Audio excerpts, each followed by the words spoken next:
Hi guys, so today we're going to talk about Amberlynn and the whole issue about her weight gain and how ObeseToBeast try to intervene, and yeah, that's what we're going to talk about today.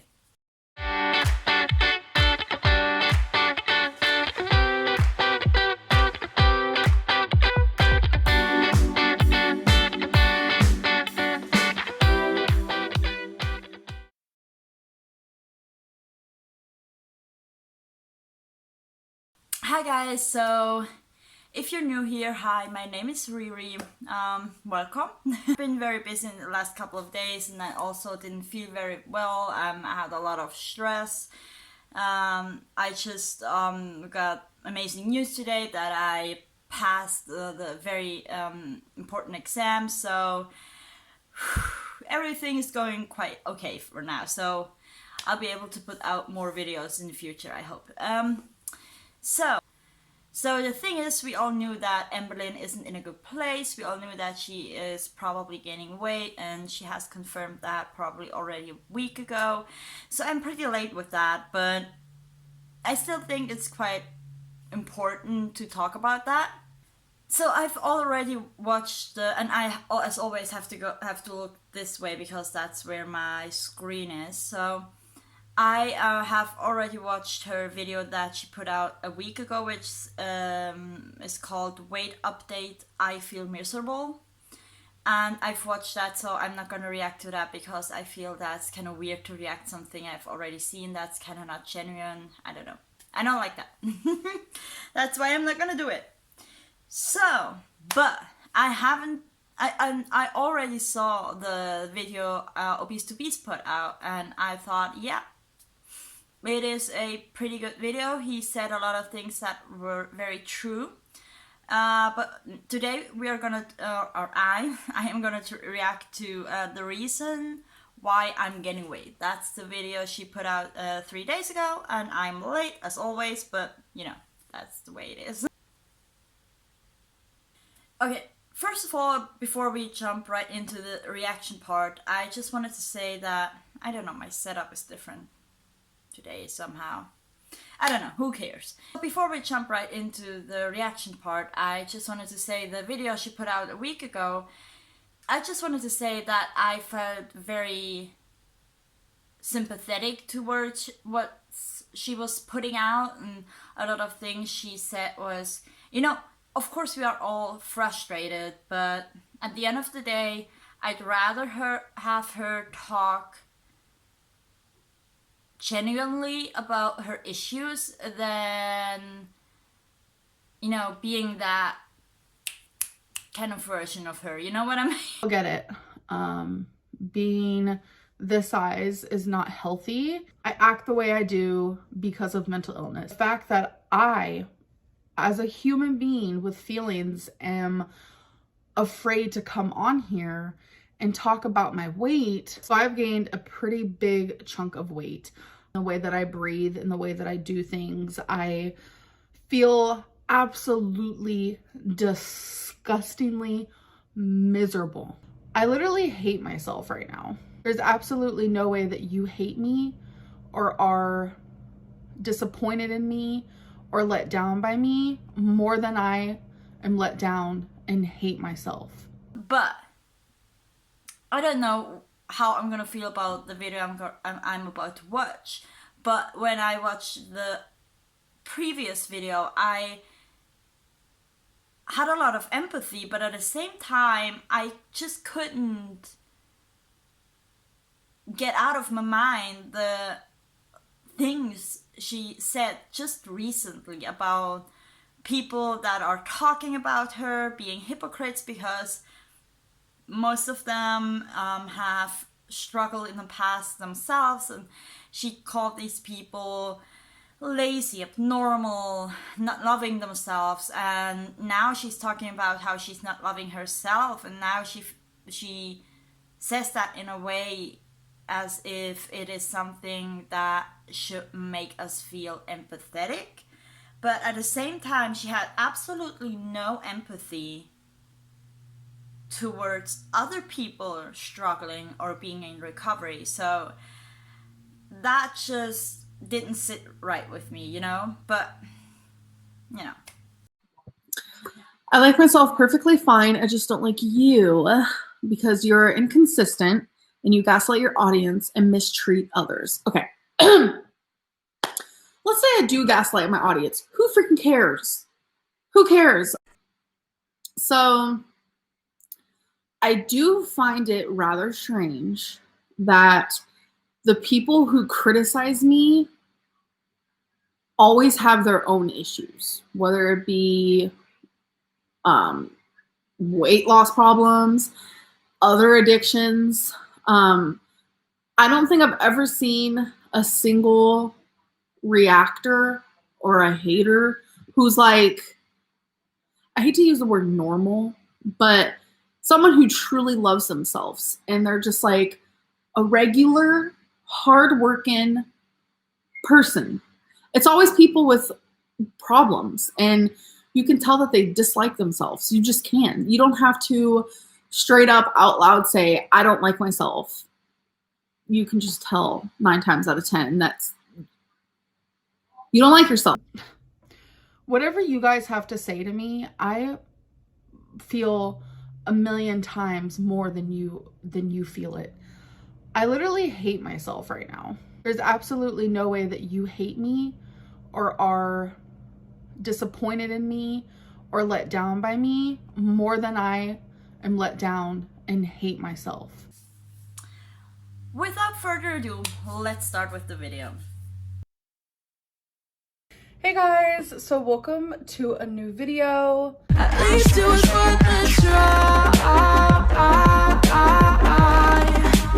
Today's video is going to be me sharing what I ate a few days ago, where I woke up positive, determined, ready to be on track, and I started the day really good and I felt good, and then somewhere in the middle of the day it all came tumbling down. I am going to be sharing calories and everything, and at the end of this I'm going to share, because I have my laptop right here, and I pay for premium on my MyFitnessPal for when I count calories. It shows the totals of everything. So not only am I going to show you calories, but I'm going to show you how many carbs I had, how much fat I had, protein, sodium, and sugar for the whole day. So being totally transparent right now, I feel kind of vulnerable, embarrassed, ashamed, but this is why I've gained weight.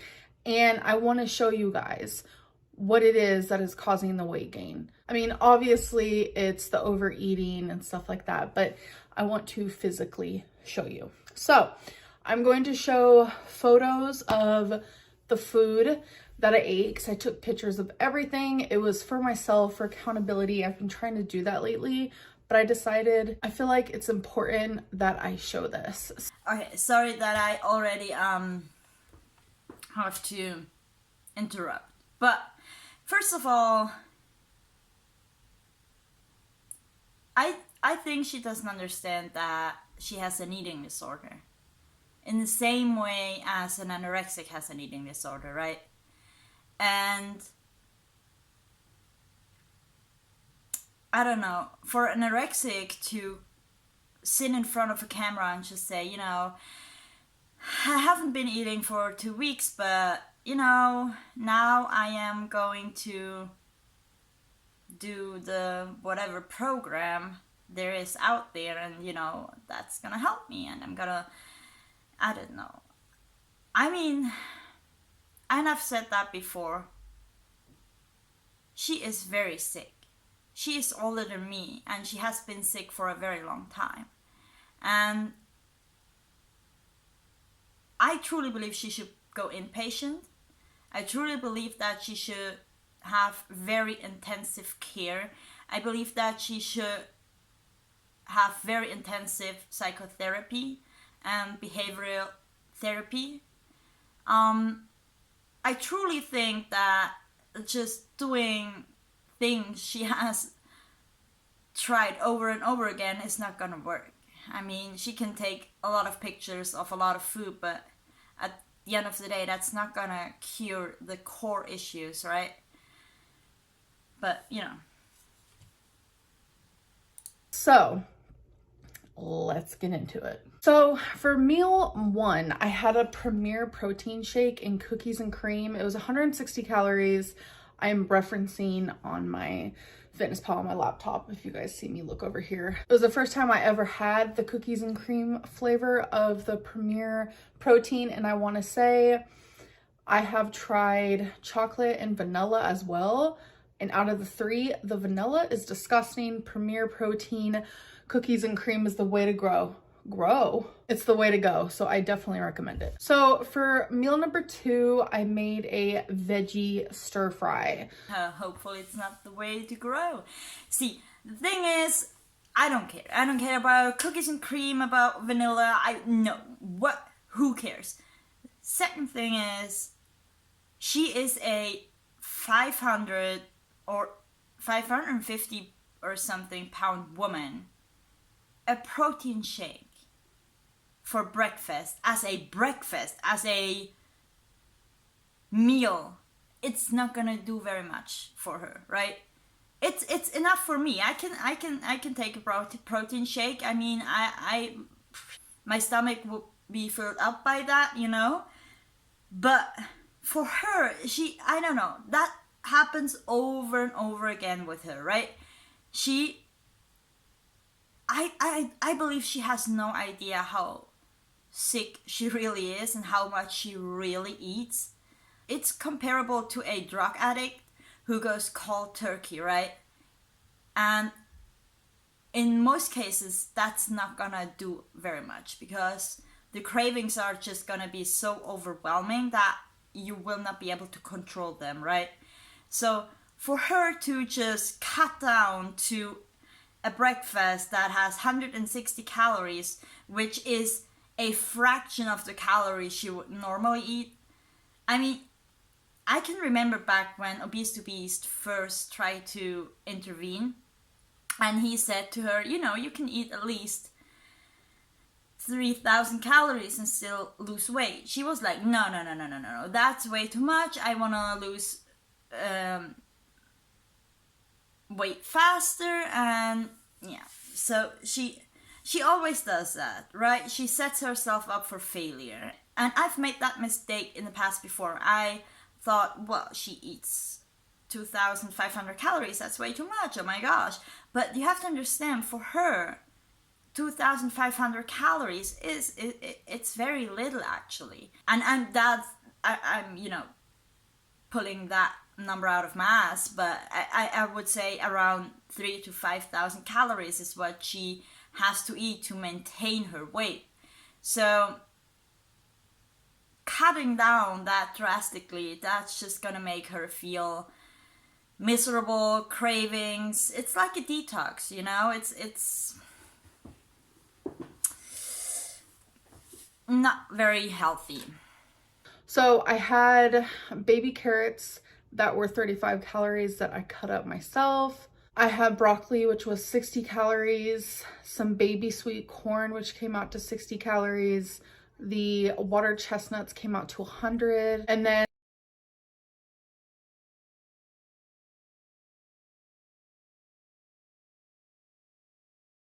so I'm not sure what switched inside of me. I overeat in large quantities for several different reasons, and it just felt very robotic. I felt like I couldn't control myself with everything that I'm about to show you. So prior to these next food decisions, I guess you could say, they're not even decisions because it's like I literally felt like it wasn't me.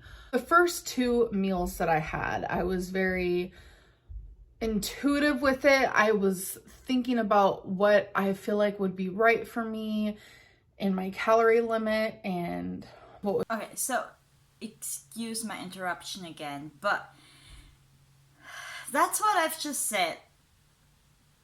She sets herself up for failure.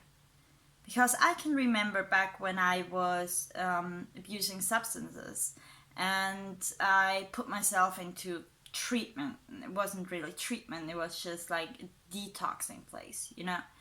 And you know, you don't, they don't do cold turkey kind of stuff anymore, but it's still a very rapid tapering down, you know. It's very fast and it feels very terrible, and your whole body screams, and you have all these withdrawal symptoms, and you know, it's terrible. So and in that state of mind, even though you are in a locked up facility, it is so hard to stay on track, because that's just not, you are, you know, you are, the withdrawals are so intense that all the logic, you know, your brain just doesn't work the way it is supposed to, you know. And I don't want to go too much into how the brain functions and all that kind of stuff, because that's boring to you, I understand.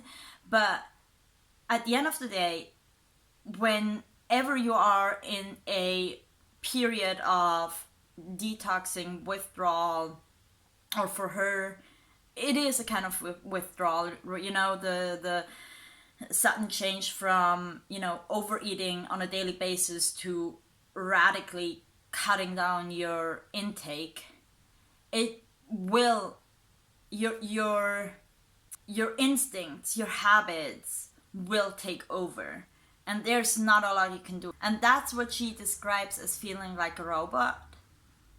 I don't know. But that's what she describes here, right? She felt like it wasn't me, and I know that. I can tell you a little story, and I often don't feel comfortable talking about myself, but I think it helps people understand, right?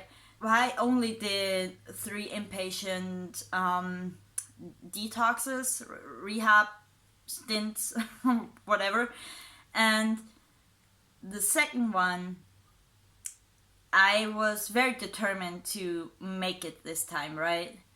But the withdrawal symptoms, and it was so tough, you know, and I felt so terribly bad. And the thing is that the whole place I went to was a not too amazing place, and there were a lot of temptations all around me, right? So I felt at a point, after only like 3 weeks or so, I felt like I'm not safe here anymore. There are too many temptations, because a lot of people would smuggle in stuff and, you know, that kind of stuff.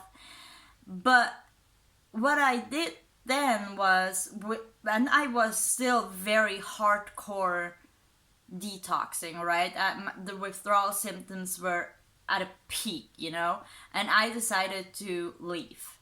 And what I did was, I went back to my hometown, and only 5 minutes after getting off the train there, I found myself, I don't know how to frame that, but I found myself at a place in the city that is very much known for a place that you will buy drugs. And I still to this day don't know how I got there. It was automatic, right? It just happened. It was that kind of robot kind of experience she talked about. It had just happened. My brain just took over. You know, my lizard brain, my ancient lizard brain just took over, and all my frontal lobe and all these kind of more developed areas of the brain were just not strong enough to fight that urge. And I found myself in these streets, and as I've said, to this day I don't know how I got there. Just realizing, wow, how did I get there? That's because my plan was to go back to my hometown, pack up a couple of stuff, and then go to my parents' house, which is, you know, not in the same city. So I never made it to my parents' house, right? Because just something took over. And I had to realize that these kind of approaches, these cold turkey or all or nothing approaches, are very, very, very unhealthy, and they set you up for failure. You have to do a lot of psychotherapy, you have to do a lot of tapering down slowly, maybe figuring out some substitutes, or whatever your issue is. It depends what the right thing to do is, but just radically change your intake. It doesn't matter if it is food or drugs, it will make you spiral, Make me feel the best. But everything I eat from this point on, I wasn't thinking. I'm not making excuses whatsoever. It's just how it is for me, unfortunately. Okay, so I might skip a lot of, because I don't really care about the specifics of what she ate, because I'm not a nutritionist, so I don't know whether or not, I'm not really interested in that. I'm more interested in why she would decide to do that and go down that route instead of another. A whole bag, 128 pieces according to their... I'm kind of anxious sharing all this. Whew. Like, I'm just starting to feel kind of like antsy, and I don't know, something about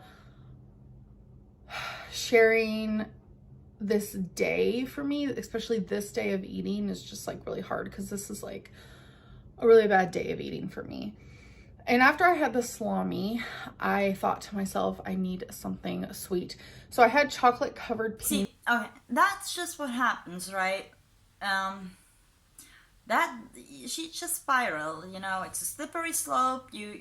That's just what happens, And as I've said, I'm not very interested in the specific in what she ate that day, but the underlying behavior is very interesting to me. And there is actually a habitual cycle, a cycle of habits, and how habits work. And I might link a video, I believe it's a Tedx-Talk, that explains it very well. Our habits are always triggered by some clue, by some trigger, and then we just simply react. And most of it is not consciously, and most of it is just because we have done this behavior so many times that it just becomes second nature, right? It just becomes the normal thing to do. That's why when I went back to my hometown, still having all these withdrawal symptoms, when I went back to my hometown, it was automatic, the way from getting out of the train to the place I went, it just was like she said, like a robot, right? That's everything I ate, and that's the reason why I'm gaining weight, because I start every day, majority of every day, on track, and then something just shifts inside of me, and it's like I'm no longer who I was when I first woke up, and it's so confusing to me. So in total, okay, so no, she doesn't start her day being on track. She starts her day basically starving herself, and it might not look like starving to us, because for the average person what she eats is more than enough, but for her and for her body and for her brain and her stomach, it's way too little. And that's why she gets off track, right? Because it's not satisfying to her, right? There are, for substance abuser, there are substitutes out there, right? Like methadone or whatever, and they are there to satisfy you to the point that you don't get into that withdrawal symptoms. They don't give you a high, but they just make you feel normal. And with binge eating disorder, it's very similar. You have to have a nutritional plan that satisfies you to the point that doesn't make you and your brain go into that panic mode, and that, oh my god, I'm not getting enough, I'm feeling these cravings, because these cravings can be triggered by, of course, many different things, but they can be triggered by either a feeling of, oh wow, I'm not getting enough food, my stomach feels empty, I'm not getting enough sugar, because you can be very addicted to sugar and fats. And also, of course, they can be triggered by emotional cues. But for her, as she has explained in that specific video, it sounds like she's not giving her body and her stomach and her brain enough. So she feels, oh, that's all messed up, I'm sorry. So she feels not satisfied enough. And that's why she fails. I had 472 carbs, 206 fat, 137 protein. So the whole counting macros doesn't make sense for her. That's just my personal opinion as someone that's also very involved in the fitness community. Just what I've learned, as I've said, I'm not a nutritionist, but as I've learned that for most people that aren't professional athletes, or at least some kind of athletes, it doesn't really make sense to count macros. Like, it really doesn't matter too much, right? It's more important to just get that calorie in, calorie out. That's the basics, right? And that's what I didn't understand about the whole Jenny Craig approach, because they have made her drink milk. And as a obese person, one of the first steps you want to take is just changing all the liquid intake to water. And all the calories you save by just drinking water as your only liquid is going to make a huge difference, because a glass of milk is not going to keep you full and satisfied. At the end of the day, you need low calorie dense foods. You can eat a whole big ass plate of salad or mushrooms, or I don't know, that fills you up, rather than drinking an ounce of milk that has the same amount of calories approximately, but won't satisfy you for more than a couple of minutes or maybe hours at the most. So, and by the way, Jenny Craig is a scam. It's terrible. It has made people very sick. It has led people into very dark places. And I have made a video about that. I'm gonna link that. And it's a very lengthy video, but I put in timestamps so you can go and watch the parts that are most interesting to you. And I would suggest, if you watch that video, go and, if you only want to watch a small part, go and watch the part that's called Scandals. It's just crazy. There were so many lawsuits filed. There were people that used to be former workers there that confessed to the most horrendous things. You know, people had miscarriage. I don't want to get too much into that. But you know what? I can preach as much as I want. It's not gonna change anything, especially not for her, because she doesn't watch my videos. But even if she would, I mean, if she was my fiance, I would tell her, love of my life, you know what?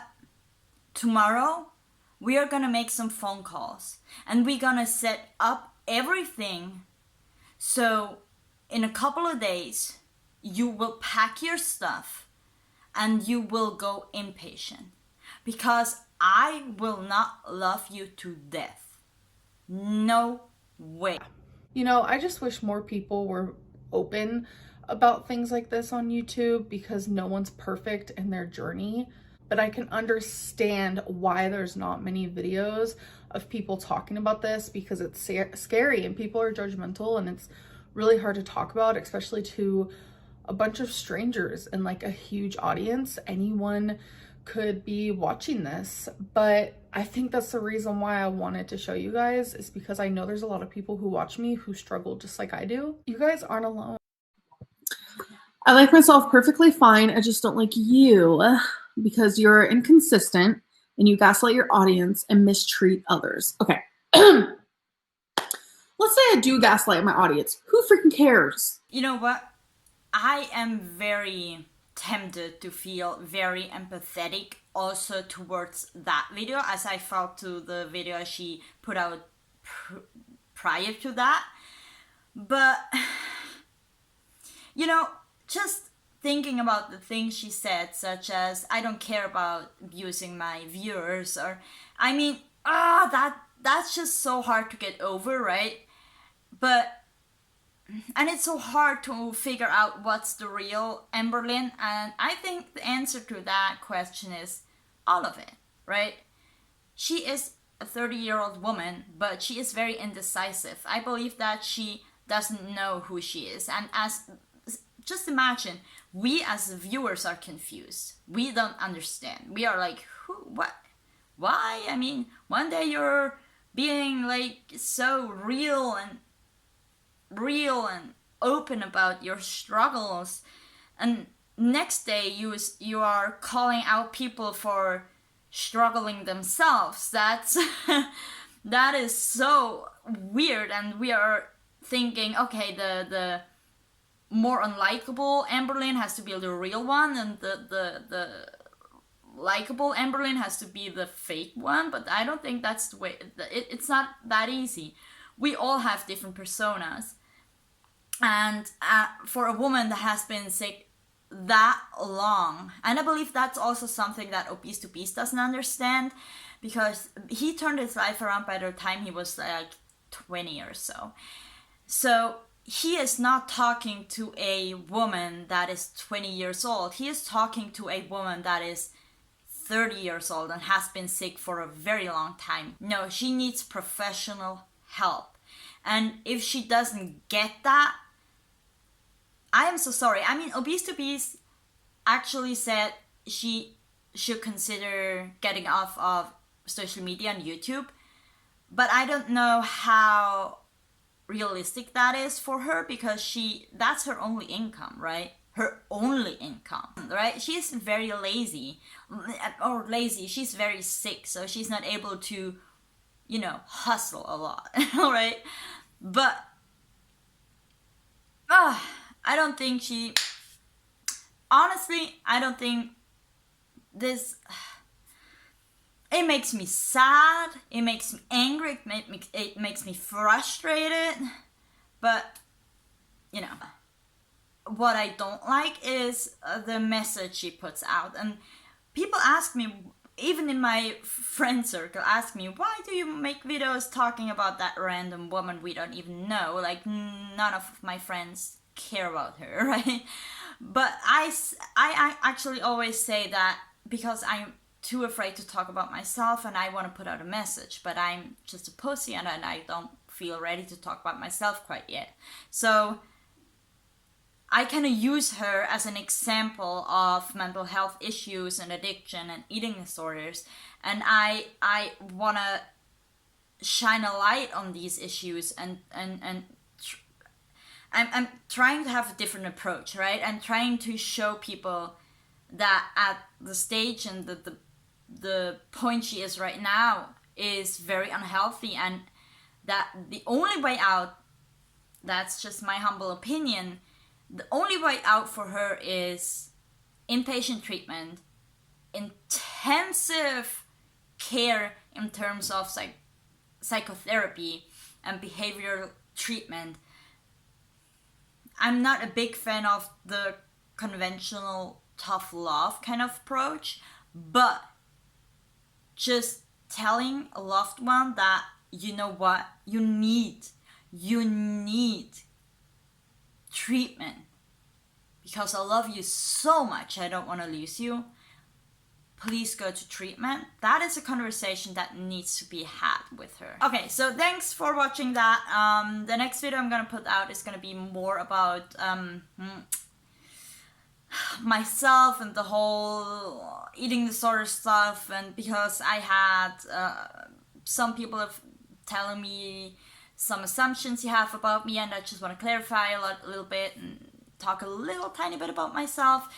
even though you might not be very interested in that. And I will keep on talking, of course, about Amberlynn and Chantal. Thanks very much, and make sure to subscribe so we see each other in the next video. I'm looking forward to it. Thanks very much.